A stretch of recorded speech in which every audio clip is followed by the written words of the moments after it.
Hello बच्चों, आज मैं आप लोगों को क्लास 6 की जो आपके पास न्यू एनसीईआरटी की बुक है ना, उसमें हमने अपना chapter number 3 number play start कर रखा है। बिल्कुल लास्ट वाले टॉपिक पे ही है। हमने पेज नंबर 72 के ना फिगर इट आउट के क्वेश्चन 6 तक कर रखे हैं। सॉरी। आज हम क्वेश्चन नंबर 7 से करते हैं। 3 या 4 ही क्वेश्चन है, आज की क्लास में चैप्टर कंप्लीट हो जाएगा हमारा। देखो क्वेश्चन 7 में आपसे यहाँ पर क्या कह रहे हैं, choose a number between 210 and 390, create a number pattern similar to those shown in section 3.9 that will sum up to these number। कह रहे 210 और 390 के बीच में कोई भी एक नंबर चूज कर लो। उसके बाद जिस तरीके से सेक्शन 3.9 में नंबर पैटर्न बना था ना, ठीक है, वो पैटर्न आपको बताना है। अब 3.9 ये रहा वो टॉपिक, प्लेइंग विद नंबर। अगर आपने देखा होगा ये पैटर्न बन रहे थे इसके अंदर, और आपने इसके ये फिगर इट आउट के क्वेश्चंस किए थे, सारे किए थे ना। तो यही नंबर पैटर्न आपको बताना है। बस नंबर आपको उन्होंने बताया है कि 210 और 390 के बीच में ही चूज करना। क्वेश्चन क्लियर हो गया? तो देखो मैंने क्या किया, यहाँ पर एक नंबर चूज कर लिया 320। उसको देखो मैंने यहाँ इस पैटर्न में लिख दिया। मतलब 4x4 की कॉलम मैंने एक यहाँ पर बनाया। ये वाला वो कॉलम है 4x4 का, ये रहा, जिसमें सिर्फ 20 नंबर्स लिखे, तो 320 आ गया। ठीक है।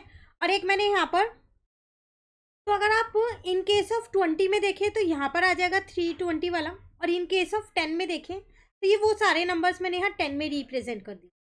तो आप इसमें कोई भी एक नंबर चूज कर सकते हैं। जो नंबर इन्होंने बोला है आपका 210 और 390 के बीच में कोई भी एक नंबर चूज कर लो, और इसको इस फॉर्म में, पैटर्न के फॉर्म में, जो आपको सेक्शन 3.9 में ये बताया गया है, प्लेइंग विद नंबर पैटर्न, इस फॉर्म में इसको रिप्रेजेंट करना है। क्लियर है? ये था आपके पास क्वेश्चन नंबर 7, और कुछ इसमें नहीं करना है।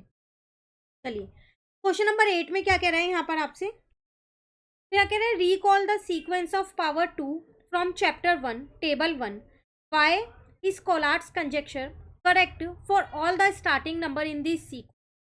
कह रहे हैं आप चैप्टर नंबर 1 में जो टेबल 1 है ना आपके पास, जिसमें पावर ऑफ 2 था, आपने किया होगा, मैं एक बार आपको चैप्टर 1 में दिखा देती हूँ।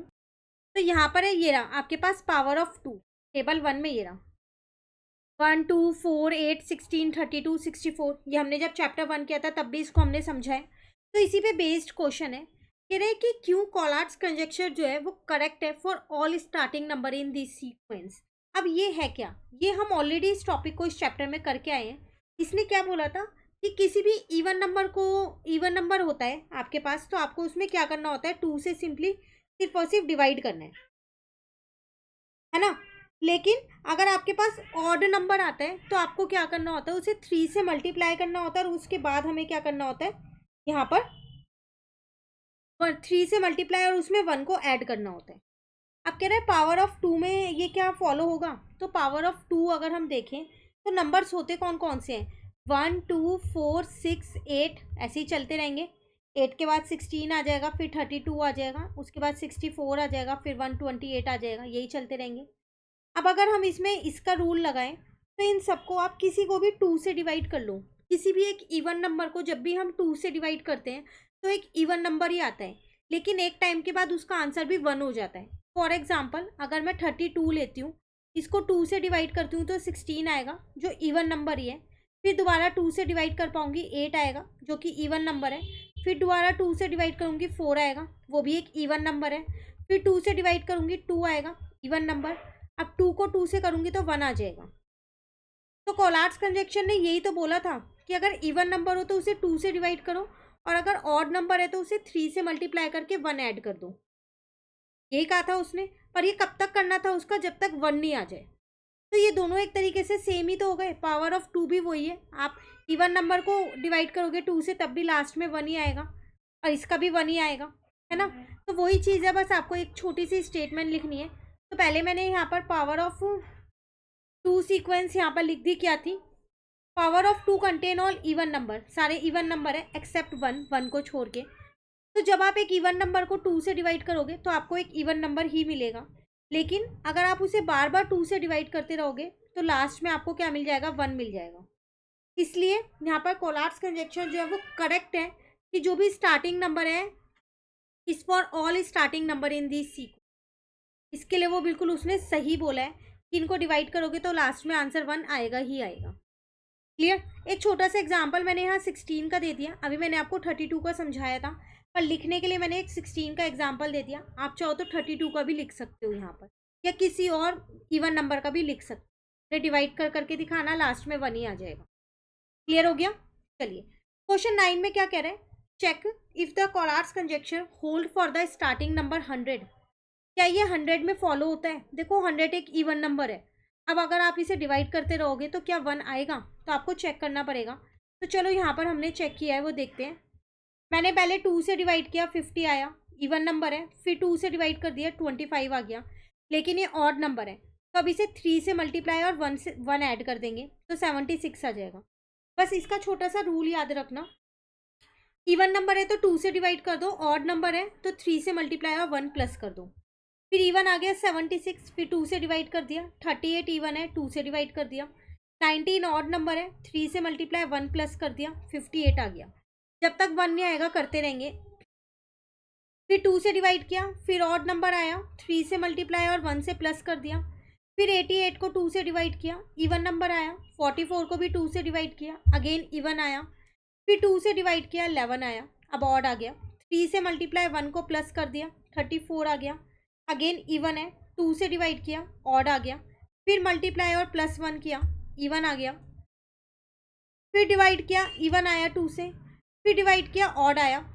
3 से मल्टीप्लाई प्लस 1 किया, 40। 40 को 2 से डिवाइड किया, इवन आया। 20 को 2 से डिवाइड किया, अगेन इवन आ रहा है। 10 10 को 2 से डिवाइड किया, 5 आ रहा है, ऑड आ रहा है। तो 3 से मल्टीप्लाई 1 को प्लस कर दिया, 16 आएगा। फिर इवन है तो 16 को 2 से डिवाइड कर दिया, 8 आ गया। 8 को 2 से डिवाइड किया, 4 आ गया।